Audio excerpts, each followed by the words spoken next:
When we last left off, everyone's at a stalemate, discovering what way they could get an Omega key from the other. Starscream, quite obviously, has a key now, and Megatron also has an Omega key, while the Autobots only have two. So right now, they need to figure out something, but luckily, someone does have an idea. That being Raph. Remember, Raph created a backdoor into mech systems so that they would never jam their communications again, so that we don't almost have half of the Autobot roster getting killed off in an ambush, right? So Rhapsody actually uses this backdoor to track down mech's operations and find their facility. And believe it or not, this is where the Autobots feel confident about themselves. They could go in and take the key. However, they know it's not going to be easy. They're going to need a diversion, a distraction. And this is where they have Breakdown, Knockout, Jazz, and the Protectobots all going. However, with a little bit of a change, if you will. We have Knockout take the phase shifter. However, before they leave, this is where Breakdown mentions something. Wait, how are we going to get the key back from Megatron? To which this is where Knockout says he's actually working out a plan. But for right now, let's focus on getting a key from one of the most dangerous Decepticons out there for the moment. And so this is where Breakdown's like, yeah, okay, good point. Yeah, we can definitely figure that out later. And this is where the Decepticons, the Autobots go to invade Mech's base. Let's say they're out in a wilderness-like area, an abandoned facility, if you will, or a so-called abandoned facility that was usually owned by the government but was just supposed to be deactivated and all the things confiscated years ago. So yeah, we'll just say it's one of Silas's old bases that they kind of just renovated to make it Starscream's personal headquarters, right? So when the Autobots do this, they actually decide that the best way they can do it is buy Knockout as much time as possible to actually get out. And this is where Knockout not only activates the phase shifter, but actually begins to sneak around, while Jazz and the Protectobots begin to create a diversion along with Breakdown, with Jazz being very well coordinated in his leadership and still, retaining his sonic blast like his Robots in Disguise counterpart. He's able to put a massive amount of damage on Mech's forces, to where Starscream does have to intervene along with the Stunticons and along with Nemesis Prime and Stinger being controlled by Silas and his minions. So, believe it or not, this is where things do begin to take a turn for the better for the Autobots. With Starscream now out there, and with him now in his combiner stage, this means Hotspot gives the order for the Protectobots to combine into Defensor, meaning we get Starscream, the Starscream Combiner, or Starscream Supreme versus Defensor. And believe it or not, that's actually a pretty decent back and forth. However, one little thing.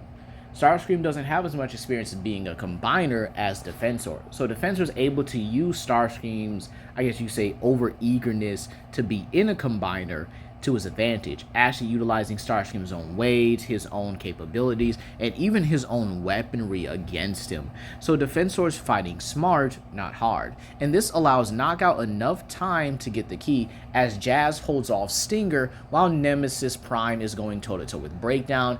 And, well, Breakdown's enjoying this. He gets to put hands, feet, and elbows all over one of Silas's mechs here. He is enjoying this to a large degree, wanting all the mere payback. It's just a shame he can't dissect him because of his new moral compass.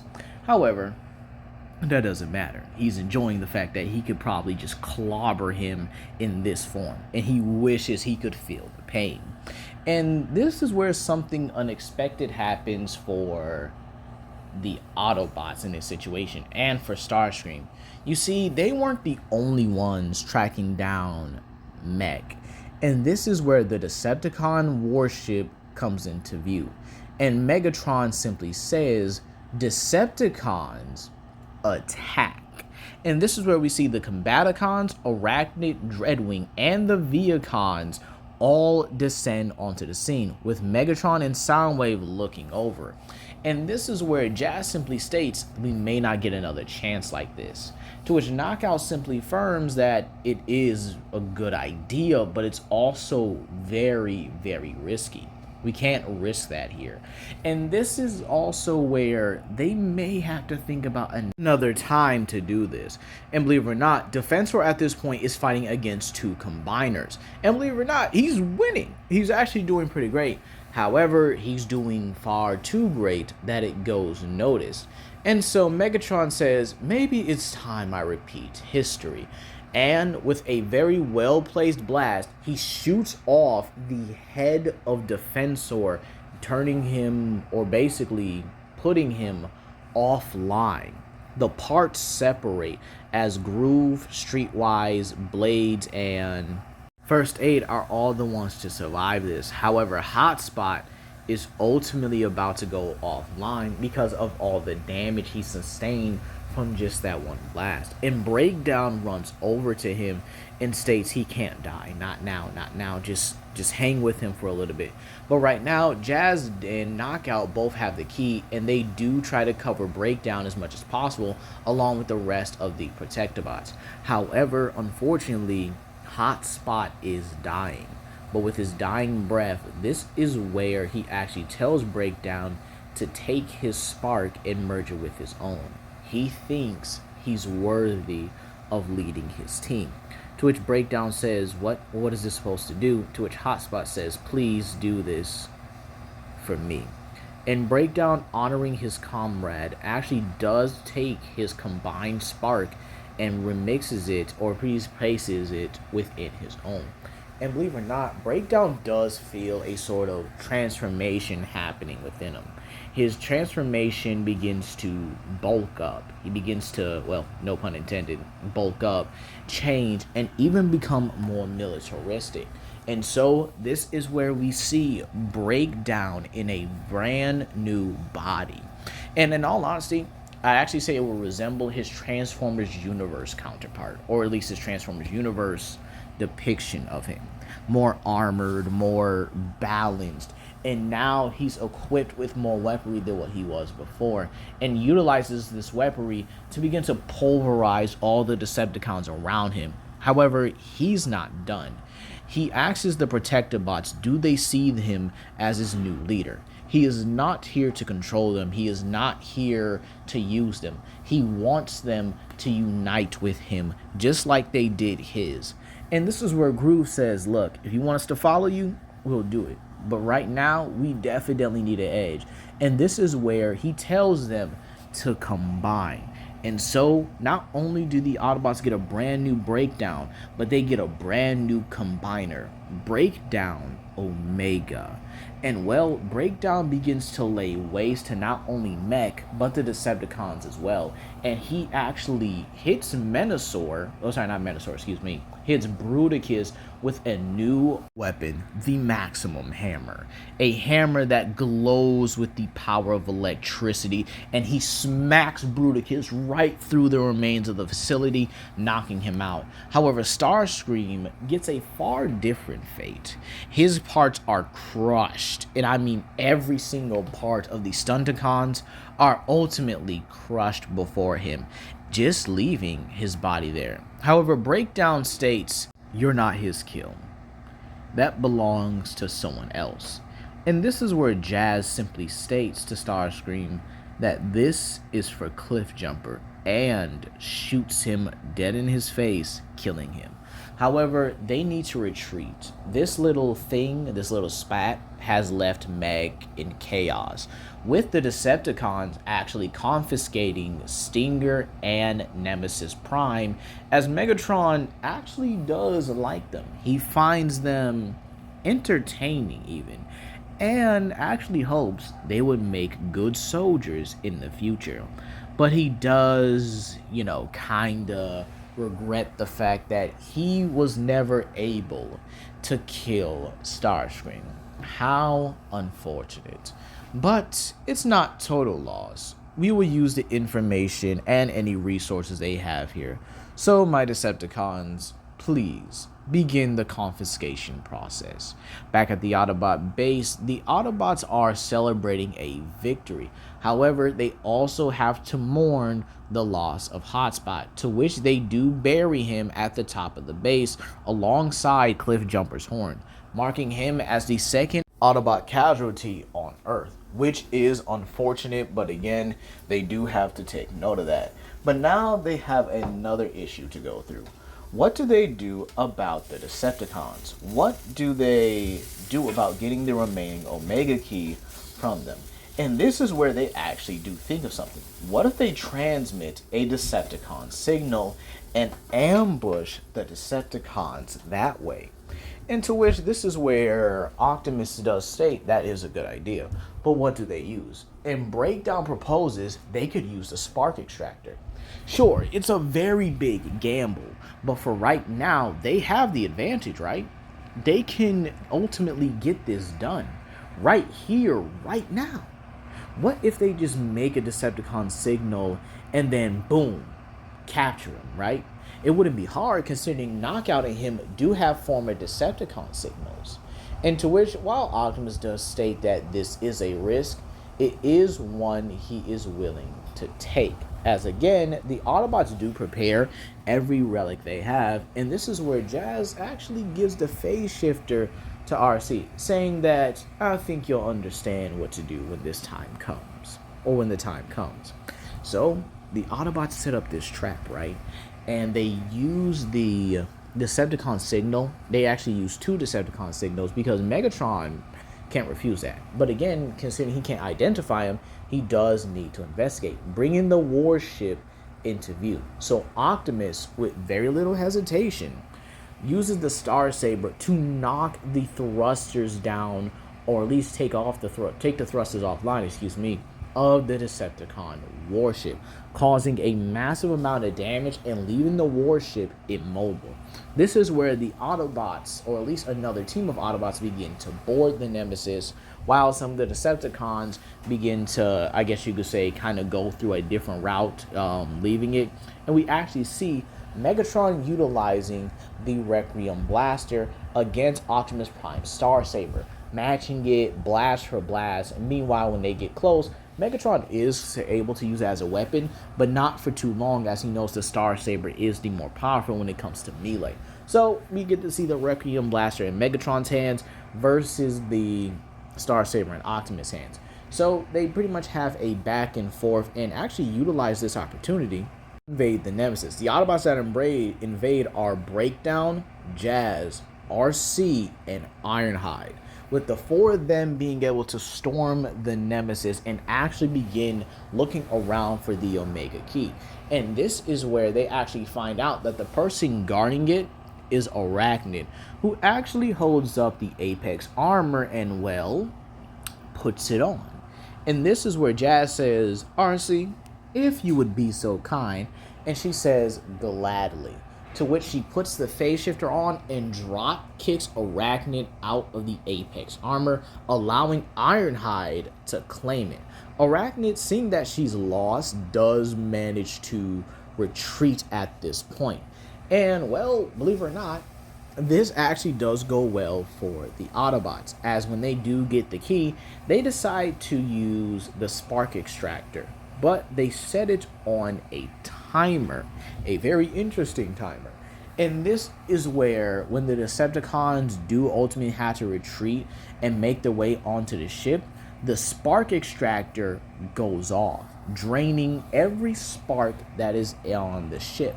However, this kills mostly the Viacons, meaning that the ones who are alive are Megatron, the Combaticons, Dreadwing, Soundwave, and Arachnid. Just those few, just the main ones. And now they have to wait till the spark extractor kind of does stop for the moment in order to really just, I guess you could say, make a comeback. And the Autobots are at base celebrating. They have everything they need. They have everyone. They managed to actually beat the Decepticons, or at least take out a large chunk of their army, meaning they don't have to deal with Viacons, with even Ironhide giving Breakdown a slap on the back, telling him that the plan he had was amazing and he can't believe it actually worked. They now have the chance to rebuild Cybertron. Meanwhile, back with Megatron, he is fuming and furious about this. His troops were just taken out like that. Fell for an Autobot trapped by two Decepticon traitors. And he says that he should have killed them when he had the chance. But no, he was too complacent. He was too... And this is where he sees something out of the corner of his eye. An Insecticon. An Arachnid feels the pull of it as well. And this is where the Insecticon bows to Megatron and obviously to Arachnid, acknowledging her as his queen. And this is where the Insecticon simply, leads them down an area to where he says that his forces could easily, or his kin are ready to serve them whenever they can. And this is where Megatron smiles, as now he has the Decepticon army. But little issue, the spark extractor is still going on within the Nemesis. However, there is a solution to this. Megatron acts Soundwave to space bridge it out of there. So it does take Soundwave some time, as again, he can't be inside the Nemesis. So he does kind of have to use his own internal network systems to find the the spark extractor, and then utilize this opportunity to basically use a space bridge underneath it and then just drop it off completely. So yeah, the Decepticons do get the Nemesis back, and now we get the same events as the original, except the Autobots don't have to worry about the Decepticons trying to thwart their efforts and trying to get to the Omega Lock. However, some things do happen like in the original, except I do think this would be interesting if this was the twist to it, right? So instead of the Decepticons bringing in humans, they actually bring in a battered and bruised up Ratchet, offering Optimus his friend in exchange for the Omega Keys.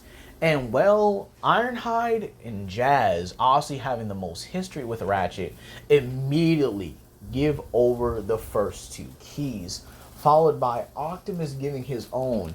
And unfortunately, Breakdown has to give over his own to the likes of Onslaught.